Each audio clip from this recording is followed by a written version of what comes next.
चलो let's start. तो आज आप लोगों के लिए सरप्राइज है। मैथ्स और केमिस्ट्री के टीचर्स एक दूसरे को एक एक चीज ऐसी पूछेंगे जिसमें वो एक दूसरे को फंसाने की कोशिश करेंगे। सर ने कुछ ऐसा बोला है कि एक ऐसी चीज है जिसमें मैथ्स के टीचर जरूर फंस जाते हैं और वो चीज मुझे दिखाएंगे, और मैं भी उनसे कुछ एक बड़ी प्यारी सी चीज पूछूंगा मैथ्स की जिसमें मुझे लगता है केमिस्ट्री के टीचर जरूर फंस जाएंगे। तो एक बार जरा हम दोनों का ये मुकाबला हो जाए, बड़ा मजा आने वाला है और इसके थ्रू हम आपको कुछ प्यारे कॉन्सेप्ट भी सिखाएंगे। एक बार जरा देख लीजिए। सर स्टार्ट कीजिए। तो सर ये क्वेश्चन है जेई एडवांस का, और उसके बाद फिर subsequently asked in JEE Main and then NEET also. ये क्वेश्चन ये है कि केमिकल काइनेटिक्स में जो हम रेट कांस्टेंट पढ़ते हैं के, जिसको हम लिखते हैं equal to A e to the power minus A upon R T, इसमें यदि हम लोग के वर्सेस टी का प्लॉट करें तो वो प्लॉट कैसा दिखेगा सर? क्योंकि आप केमिस्ट्री थोड़ा सा भूल गए होंगे और आपके केवल 9 नंबर आए थे, तो इसलिए यहां ए जो है वो एक कांस्टेंट है, ये by activation energy by gas constant, तो ये भी कांस्टेंट है, ये बाय आर भी कांस्टेंट है। Temperature is in Kelvin. Basically temperature उन पे डिपेंड नहीं कर रहे हैं वो। हाँ, तो आपको बेसिकली इसका ग्राफ बनाना है कि एक अल्फा ई raise power minus lambda upon x का। आप चाहो तो मेरे से अल्फा और लैम्डा की लगभग वैल्यूज ले लो। बता दो अल्फा कितना है। अल्फा लगभग 10 टू द पावर 6 है। 10 टू द पावर 6 है, ओके। और लैम्डा की वैल्यू लगभग 10 टू द पावर 4 ले लो आप। 10 टू द पावर 4 ले लो। हाँ, अच्छा, ओके। तो देखो, हमें तो ग्राफ का नेचर ही समझना है कि कैसा है, ऊपर जा रहा है, नीचे जा रहा है, कहां किसको कट कर रहा है, यही सब ही होता है। हम ये सब कुछ चेक करते हैं। तो हमें जनरल शेप ही देखनी है, और हमारा काम, कोई मेरे हाथ में ऐसा कुछ ग्राफ पेपर वगैरह तो है नहीं कि मैं बहुत एक्यूरेट ग्राफ बना सकता हूं। तो मैं तो एक जनरल सा ही ग्राफ बनाऊंगा। उसके लिए मेरे को तो इन वैल्यूज के बारे में ज्यादा सोचने की जरूरत है भी। मैं तो ये सोच रहा हूं कि ये ग्राफ इस जैसा ही दिखेगा कुछ। भाई ई raise power minus 1 by x, भाई ये जो कांस्टेंट है ये बस उस ग्राफ को स्केल अप कर देगा, मतलब इतना छोटा है उसको बड़ा कर देगा, और ये भी वही चीज है। तो आई थिंक ग्राफ कुछ कुछ इस जैसा ही रहेगा। इसी के हिसाब से बनाते हैं हम लोग और वो ट्राई करते हैं। तो just basic nature of the graph के हिसाब से, भाई ई raise power minus 1 by x का ग्राफ कैसा रहता है? ये बड़ा ही प्यारा फंक्शन है, मैथ्स में कई बार आ चुका है। सर फर्स्ट क्वाड्रेंट में चाहिए मुझे। हाँ ठीक है, बच्चों को मैथ्स तो सर सारे क्वाड्रेंट में चलता है, तो सारे क्वाड्रेंट के हिसाब से बनाएंगे। तो y is equal to e raise power minus 1 by x का ग्राफ हम लोग बना रहे हैं। तो इसका ग्राफ काफी फेमस है, जो बच्चों को याद भी रहना चाहिए। इनफैक्ट लिमिट्स वगैरह में बच्चों को काफी परेशान भी करता है।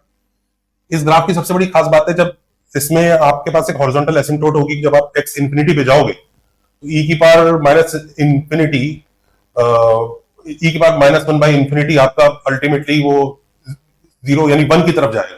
तो इसका मतलब एक एसिम्प्टोट तो इधर है ही 1 पे। और अगर मैं x को माइनस इंफिनिटी भी डालता हूं तो भी एक एसिम्प्टोट है ही। तो इसके पास दोनों तरफ एसिम्प्टोट तो है। पहली बात, वो दोनों एसिम्प्टोट y इक्वल टू 1 है, राइट हैंड साइड पे भी लेफ्ट साइड पे भी।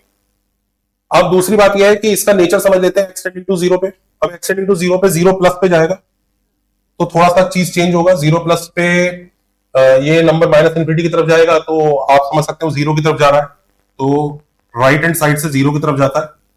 और जेई एडवांस में और जेई मेंस में भी इसके ऊपर मैथ्स के काफी क्वेश्चन आ चुके हैं, इसकी लिमिट के ऊपर। x टेंडिंग टू 0 देते हैं और बच्चे 0 को एक ही तरफ से ले लेते हैं। जबकि आप देखो, अगर x टेंडिंग टू 0 माइनस होगा, लेफ्ट साइड से जाएगा, तो ये वाली चीज एक इंफिनिटी होगी, पर माइनस इंफिनिटी नहीं, प्लस इंफिनिटी की जैसा होगा। तो इस तरफ से ये इधर रहेगा। अच्छा, दूसरी चीज, ये इधर से इधर जाएगा, इधर से इधर जाएगा। एक बार इसका वो और नेचर देख लेते हैं कि भाई बढ़ रहा है, गिर रहा है। तो dy बाई dx अगर मैं देखता हूं तो e की power minus 1 by x by x square, which is always positive. तो इंक्रीजिंग फंक्शन है। तो इसका मतलब ये ग्राफ इधर से ऐसा इंक्रीज होता हुआ जाएगा और ये ऐसा इंक्रीज होता हुआ जाएगा। और इस तरह के कई क्वेश्चन हमारे जेई एडवांस में आए भी हुए हैं, जब वो बेसिकली इसके नंबर ऑफ सॉल्यूशंस वगैरह पूछता है कि इज इक्वल टू लाइन पे कितने सॉल्यूशंस है, इतने लाइन है। तो हमने एक रफ ऐसा ग्राफ यहाँ पे ड्रॉ कर लिया है। और जहां तक मुझे उम्मीद है कि जो आप जिसके बारे में बात कर रहे हो ना, वो कुछ कुछ ऐसा ही दिखता होगा। And this is what I feel should the graph be. आपको फर्स्ट क्वार्टर में चाहिए तो यहां पे ये करके मुझे ऐसा लगता है कि ऐसा कुछ ग्राफ होना चाहिए। तो क्या मैं सही हूं सर, बताइए। सर ने जो ऑप्शन दिया है वो जेई एडवांस में अपने पास किसी ऑप्शन में था ही नहीं। क्या बोल रहे हो? Yes, this was not there. एक मिनट रुको, मैं देख लेता हूं ऐसा क्यों नहीं था। ऑप्शन ही नहीं था ये। ऑप्शन ही नहीं था।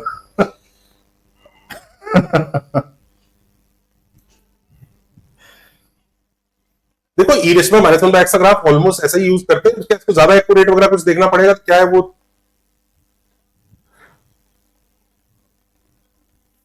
इसका देखो e ratio minus 1 by x का ग्राफ तो इस तरह का जानते ही हूं, इसका मतलब मे बी शायद they wanted more accuracy, but graph तो ऐसा ही होगा इन्होंने जो भेजा होगा। उसमें क्या ऑप्शंस, किस किस तरह के ऑप्शन थे आप मुझे एक बार बता सकते हो क्या ऑप्शंस थे? Just show me the options. हां, ऑप्शंस बताओ मुझे। मैं यहाँ पर y एक्सिस पे k हाँ। और x एक्सिस पे t है। ओके। है ना? अब मैं बाकी जगह एक्सिस नहीं लिख रहा हूं। एक ये है अपने पास, एक ये है ग्राफ, एक ऐसा ग्राफ है, एक और आई डोंट रिमेम्बर। मतलब ये मतलब वो ऑप्शन था, होगा ही नहीं, होगा गलत ही होगा।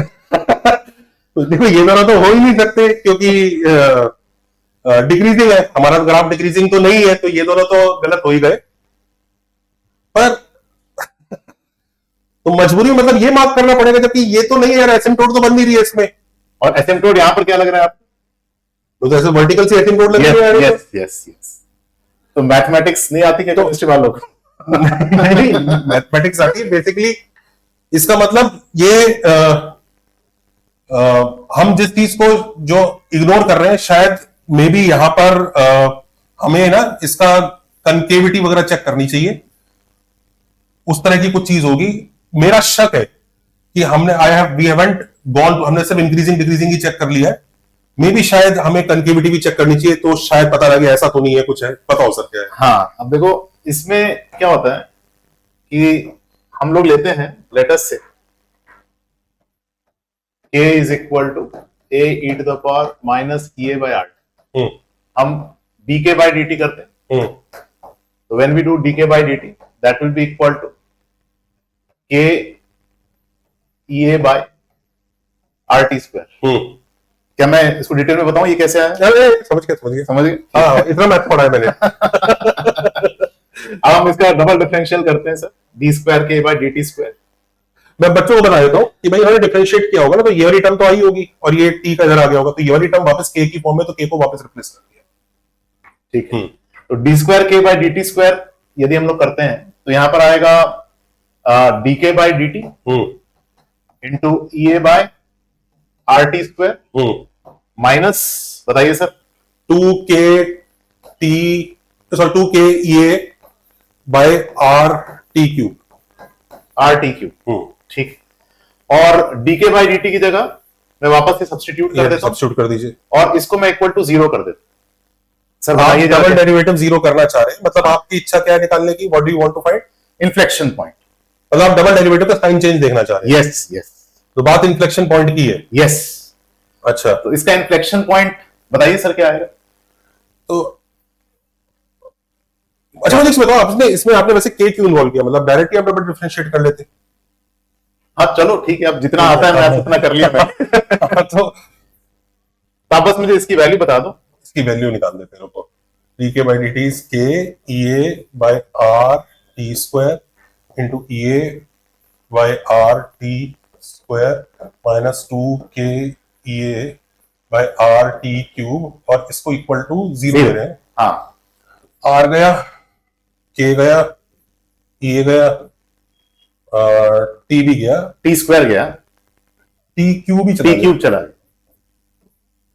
तो ea by r t minus 2 is equal to 0. Yes, तो t comes out to be ea by 2r. Wonderful. तो ये हमारा इन्फ्लेक्शन पॉइंट है जहां पर the nature of the curve will change. एक मिनट, हाँ, मतलब हम ये भी देख सकते हैं कि किस टाइप का इन्फ्लेक्शन पॉइंट है। ठीक है, ठीक है, डन। हाँ। अब देखो, जब हम लोग ग्राफ आप जो बना रहे थे, पहले हम उसको समझने की कोशिश करते हैं। आप बना रहे थे K वर्सेस T, और हमारे पास था K is equal to A e to the power minus EA by RT, और जब टेम्परेचर की वैल्यू बहुत ज्यादा होगी, यानी कि टेंडिंग टुवर्ड्स इंफिनिटी, तो K की वैल्यू क्या हो जाएगी? It will be tending towards asymptotic towards K equal to A, right? तो हम यहां पर जो बना रहे हैं वो तो सही है, मैथमेटिकली अगर हम बनाए, ठीक है ना? तो यहां तक आप सही थे, लेकिन अब आपने जो यहां पर ये चीज कर दी, ये गड़बड़ किया। आपको करना क्या चाहिए था सर, कि यहां पर आपको ये ऐसे जाना चाहिए, right? It should have been more accurate, yes. और वो इन्फेक्शन पॉइंट कहां पे आ रहा है? वो आ रहा है सर EA/2R पे, EA/2R पे, ठीक। अब समस्या ये है कि ये वाला ग्राफ जो मैंने बनाया ना, ये भी जेई ने नहीं दिया। क्यों नहीं दिया? मतलब असली में तो पूरा ग्राफ यही होना चाहिए। मैथमेटिक्स गलत थोड़ी है वो, तो ये तो इस बात पे क्यों फोकस किया जाए कि इसी पे ध्यान दो। Yes, mathematically you are right, mathematically graph ऐसा ही होना चाहिए था, लेकिन ये वाला पोर्शन ऑफ द ग्राफ क्यों नहीं बनाया? क्योंकि अगर आप इन्फ्लेक्शन पॉइंट का टेम्परेचर चेक करोगे, तो that will be a very large value, और मतलब 2000, 3000, 5000 केल्विन। तो उस टेम्परेचर पे ये काइनेटिक्स का रेलेवेंस ही खत्म हो जाता है, because kinetics talks about speed, and at that high temperature, this graph does not have any value. मतलब रियल लाइफ में ये आगे वाला ग्राफ रीच ही नहीं होता, रीच ही नहीं। तो इसलिए वो ग्राफ मैथ्स वाले बना के खुश हो रहे हैं। केमिस्ट्री के हिसाब से यही वाला पार्ट है, और इसलिए उन्होंने सिर्फ ये वाला पोर्शन बना के दिया, and that was the correct answer. Cheating है ये। चीटिंग है भाई, ये कोई बात है? तुम अचीव नहीं कर पा रहे अगर वो टेम्परेचर, तो हमारी क्या गलती है यार? सही, हमारे हिसाब से थियोरेटिकली वो वैसा होना ही चाहिए। नहीं, inflection point you miss sir. Inflection point miss, क्योंकि हमने ध्यान ही नहीं दिया। हम सोचते हैं कि हाँ यार क्या ही फर्क पड़ रहा है, कभी जरूरत ही नहीं पड़ी उस चीज की। तो इससे पता है हमें क्या सबक मिलता है? अब ये जो सबक मिलता है, ये मिलता है कि तीनों जो ब्रांचेस ऑफ साइंस है जो हम पढ़ रहे हैं, उन तीनों के कितना डिफरेंट एसेंस है। मैथ्स चीजों को बस एल्गोरिदम्स, कैलकुलेशन, इस पे ध्यान देता है, पर केमिस्ट्री ये कि उसमें से कितनी चीज रियल लाइफ में अचीवेबल है। तो सोचिए, हम तो बड़ा खुश है ग्राफ ऐसा बन गया, और कोई हमसे बोलता भी नहीं इसको और एक्यूरेट बनाओ, तो हम गेस कर भी रहते कि डबल डेरिवेटिव जाके इन्फ्लेक्शन वगैरह देखना होगा, ये सब सोच भी रहते। पर हमने कहा हमें मैथ्स में क्या ही फर्क पड़ रहा था, इंक्रीजिंग डिक्रीजिंग चेक करना होता है, ये होता है, नंबर ऑफ सॉल्यूशंस वगैरह चेक करते हैं, तो वो सब आपने कोई। लेकिन रियल लाइफ में सोचो कि वो जो हम मैथमेटिकली ये सोच रहे हैं कि ये हमने मजेदार चीज सोची है, ये हमारा पूरा एफर्ट इस पे फोकस था, इस पे और इस पे, कि वाह यार एसिम्प्टोट ढूंढ लिए, वाह यार जीरो पे लिमिट दोनों तरफ से लगा रही है। हम इस पे खुश थे कि वाह मैथमेटिकली हमने क्या चीज ढूंढ के निकाली है। देख रहे हो तुम, ये ढूंढ के निकाला, ये ढूंढ के निकाला, ये, और हमारा पूरा एफर्ट इधर ही गया है। जबकि रियल लाइफ में इसका मतलब ये वाली चीजें तो अचीव, नेगेटिव टेम्परेचर तो है भी नहीं, तो रियल लाइफ में जो अचीव हो रहा है वो यही है जिसको हमने ज्यादा ध्यान दिया ही नहीं जिसकी तरफ। आप समझ रहे हो? और बच्चों, यही चीज हमारे जेई की प्रिपरेशन में भी होती है। हम इतनी सारी चीजें करने की कोशिश करते हैं, जबकि जो छोटे छोटे जो बेसिक्स है ना, which makes the difference, that will miss out. चलो अब एक मैथ्स की भी बारी है। अब मुझे समझ में आ गया, मैं बताता हूं, है ना। और सर क्लास 10th लेवल का ट्रिग्नोमेट्री का क्वेश्चन है ना। Prove for some values of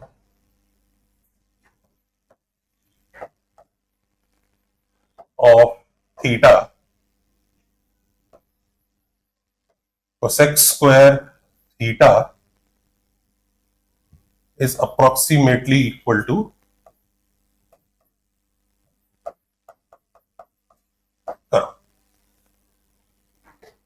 for some values of theta. कौन सी वैल्यूज ऑफ थीटा के लिए ये होगा, इसके बारे में बताना है। अब इसकी रेंज वो आप ढूंढ के बताओगे कौन सी वैल्यूज के लिए ये अप्रोक्सीमेशन थीटा का, थीटा के वैल्यू का 5% के अंदर तक। तो सर अरसा हो गया, 22 साल हो गए। इसे क्लास 10th का बच्चा कर सकता है। क्लास 10th का बच्चा नहीं, मुझे तो देखो केमिस्ट्री के हिसाब से अगर कहें ना, तो केमिस्ट्री के हिसाब से मुझे तो बस बॉन्डिंग में पता है कि भाई हम लोग लेते हैं cos theta is equal to s by s minus 1, है ना। और हम लोग कुछ tan थीटा वाले जो स्लोप वाले, cos theta s by s minus 1 कैसे? वो आपका वाला s नहीं है, ये कौन सा वाला है? ये आपका वाला s नहीं है, ये है percentage s character in hybrid orbit. अच्छा, वो नहीं, ये नॉर्मल अपना वाला है। मैंने कहा ये कौन सा नया फॉर्मूला आ गया, sin theta by sin theta minus 1 cos theta. हाँ, बताओ सर इसको। अब देखो मुझे कुछ आइडिया नहीं है सर, एकदम रैंडम चल रहा है ये, है ना, इज्जत खराब नहीं होनी चाहिए सर। अरे जब टीचर्स लोग हम लोग अटकते हैं ना तो बच्चे हमें ज्यादा पसंद करते हैं कि ये ऑनेस्ट है, कि ये हम लोग ट्राई कर रहे हैं, हमसे हो रहा है नहीं हो रहा है। मैं बता रहा हूँ कई सारे टीचर्स ऐसे हैं जिन्होंने सॉल्यूशंस रट रखे हैं और सॉल्यूशंस रट रखे ऐसे ऐसे बताते हैं, बच्चों को मजा ही नहीं आता लेक्चर में, क्योंकि बच्चे को दिखता है कि यार ऐसे थोड़ी सोच रहे हैं। हाँ बात असली में यही है कि तो आज का वीडियो इतना प्यारा बनाया है कि जब वो इन्फेक्शन की वजह से फंसा ना, जब रियल लाइफ में वही पार्ट है तो बच्चे उसको यही एंजॉय करेंगे कि हाँ यार ऐसा नहीं सोचा था, हाँ ऐसा नहीं सोचा था। इसलिए मैं बता रहा हूँ जेई ने जानबूझ के वो वही वाला ऑप्शन दिया है कि बाकी से मतलब ही नहीं है केमिस्ट्री वालों को, तो मैथ्स वाले क्या निकाल निकाल के खुश हो रहे हो। तो ये हमने देखो सबसे पहला स्टेप जो मैं लिखा था वो तो ये लिखूंगा, ठीक है, ठीक है। अच्छा अब मुझे ये पता है cos square theta plus sin square theta equal to 1, इतना याद है सर। हाँ इसके अलावा जरूरत भी नहीं इन चीजों के अलावा। तो मैं यहां पे लिख सकता हूं sin square theta is equal to 1 minus cos square theta, very close. अब मुझे यहां पर लेकिन इसका इनवर्स लेना है मुझे इसका मुझे इनवर्स लेना है, चलो इनवर्स लेते हैं। सपोज मैंने यहां पे लिखा 1 अपॉन sin स्क्वायर थीटा, तो that I can write as 1 upon 1 minus cos square theta, जिसको मैं ऐसे लिख सकता हूं 1 मैं माइनस, बताता हूं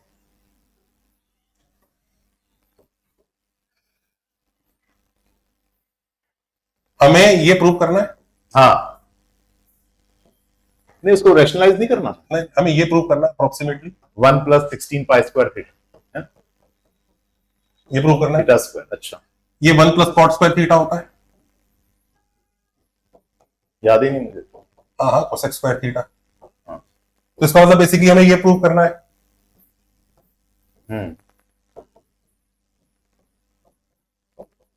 करेक्ट। स्क्वायर रूट ले लो, तो हम पॉजिटिव लेके बात कर रहे हैं पॉजिटिवली, तो हमें ये प्रूव करना है